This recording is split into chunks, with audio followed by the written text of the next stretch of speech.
Insomnia, one of our biggest issues these days, isn't it? What is it?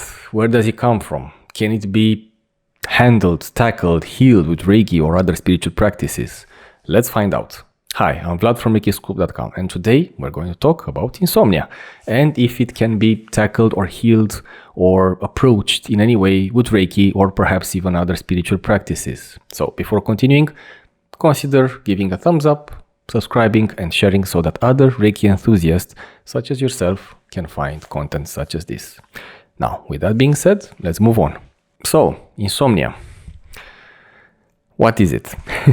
Well, that's basically lack of sleep, but then it's not just lack of sleep.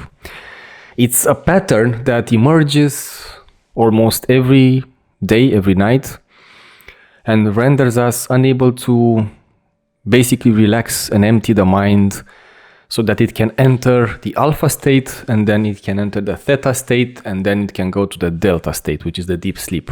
The alpha state is the, let's say, the middle ground, the time frame needed for the brain, the frequency, not the time frame, but it's also a time frame in a sense that it passes through that period of time to the alpha state, the frequency, so that it can relax. The alpha state means relaxing the mind, emptying the mind, functioning, still being awake, but not that super alert and awake. It's like those, Buddhist statues that you see with their eyes half closed in meditation.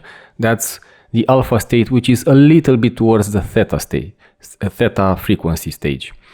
The theta is sleep, or more getting into that super relaxing, like almost a deep sleep, but it's like sleeping, but not fully asleep. And the delta is the full deep sleep.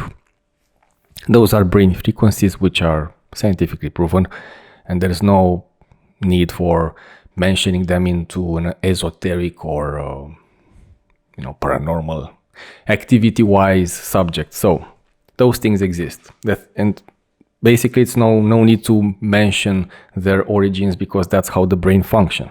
The thing is that insomnia blocks the receptors, eventually blocks the receptors towards all those frequencies. You can barely reach the alpha state. And even if you do, if some people who have insomnia manage to reach the alpha state, you become awake after just couple of minutes of being into the alpha state because you are unable to completely relax the mind. This is usually the case for people with certain traumas, PTSD and others.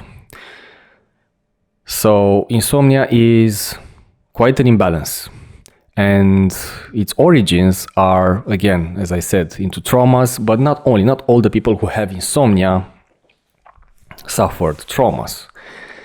It's about, obviously, stress, it's about anxiety, fear, and all those elements that keep us awake, literally keep us awake, but also keep us awake from a more symbolic perspective, in a sense that worries that can render us not being able to live our full life each day, day by day, at its true potential. It even stops us from being happy to some extent. So what can we do? And now that we basically understand what happens with insomnia and where it starts from, where it is created from, there's also an energetic, and beyond the psychological, there's also an energetic and spiritual aspect to insomnia. Energetic, acts like a huge cloud, like a program. Spiritually, it's like an entity that grabs, puts its claws there and doesn't allow you to fall deeply asleep, or even if you manage to just fall asleep briefly, you're gonna wake up and you can't. And that's maybe 1 hour, maybe 2 hours at most, and that sleep is it's not really relaxing at all. Well, when in the case of traumas, those traumas which come with a baggage of energetic and information wise, like load, negative load, it renders you incapable of interacting normally with daily life, with the people, because you can't even fall asleep, because you can't completely relax.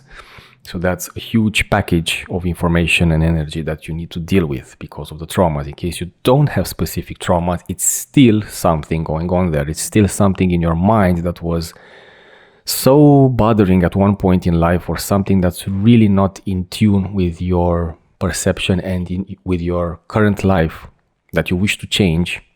And anxiety, you can check that out, because anxiety comes from, just to make a parenthesis, comes from the idea of not being in the place you want to be right now in life, or not accomplishing all the things you wanted to accomplish so far in life.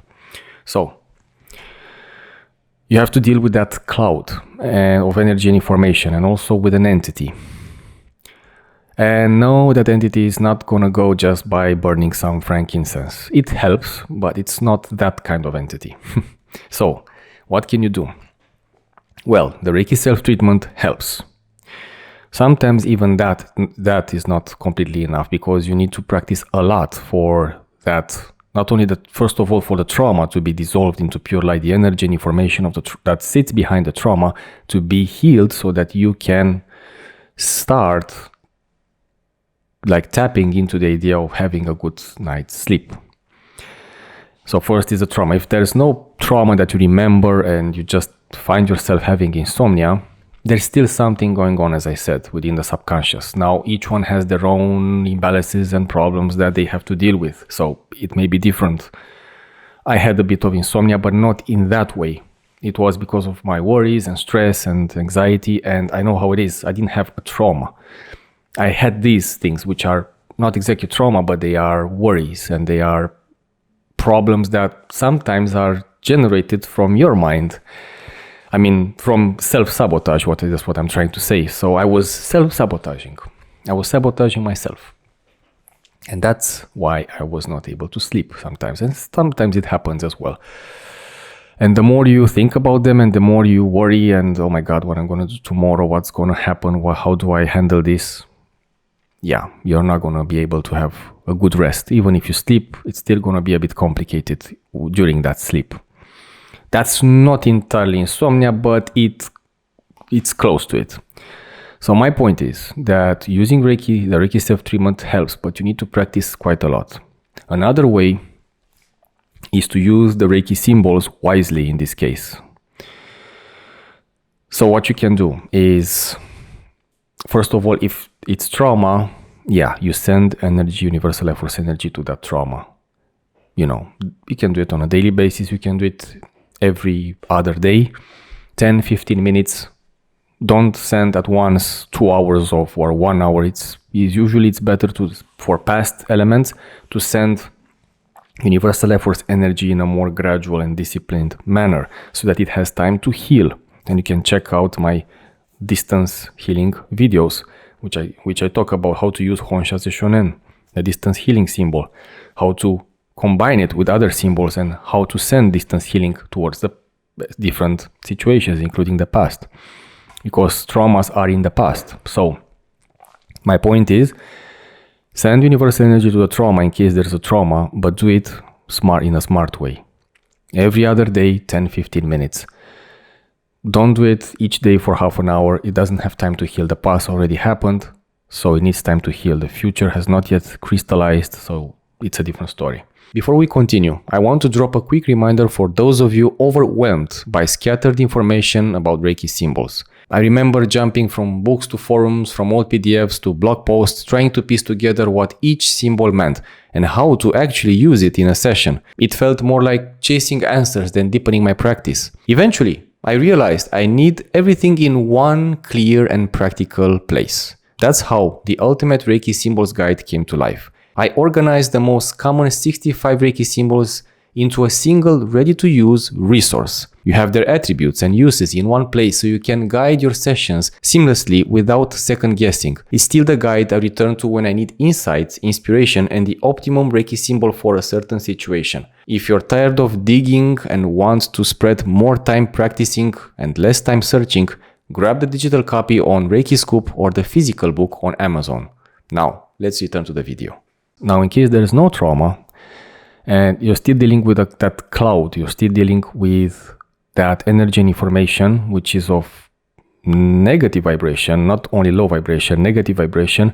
And usually it's attached in the head area and affecting your third eye chakra and your superior chakras in general, but mostly the third eye chakra. So you need to tackle that.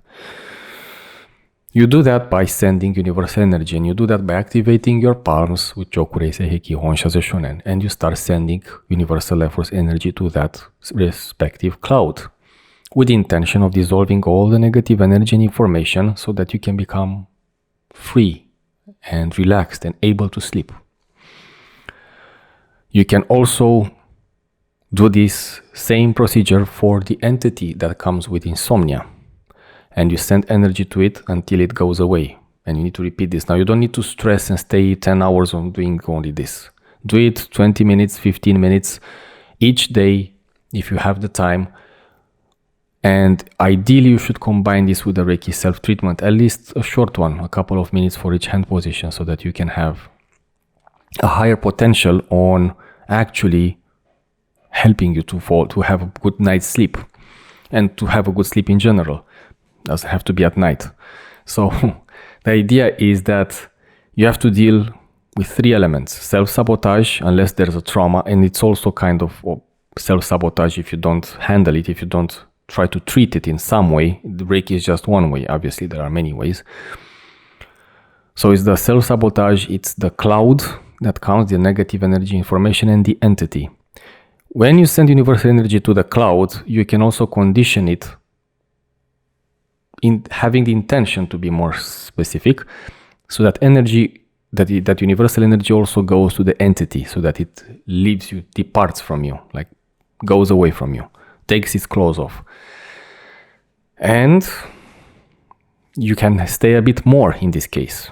20 minutes should be ideal, and you can condition that light for both aspects, or you can send it independently. What you can do, another trick, is to focus your universal energy on the third eye chakra, front and back. So you can send universal energy. Also, I would address the brain hemispheres and the crown chakra, which are two different parts, by the way, but you can combine them. And when you send universal energy to the third eye chakra, you should have the intention of stimulating melatonin from the pineal gland. And that's a physical factor, that insomnia means that your melatonin production is suffering, and that means that your pineal gland is suffering. So you might want to find, I'm no doctor, but you can find natural remedies. You can find them online, you can find it perhaps at a store, to see what works for the pineal gland. And not all natural remedies work for everybody. I've tried many of them. Some of them really don't work for me. I don't feel good with them. Either I get headaches or dizziness or stuff like that, but others work perfectly well. So it depends on each person, on their biological rhythm and organism, how they resonate with different kinds of treatments. But Reiki is universal, and it channels the universal energy, so it can work without any pills, without any treatments, without any teas or coffees or whatever it is that you might take for helping you balance your sleep rhythm. And yes, that's my take on insomnia when it comes to Reiki.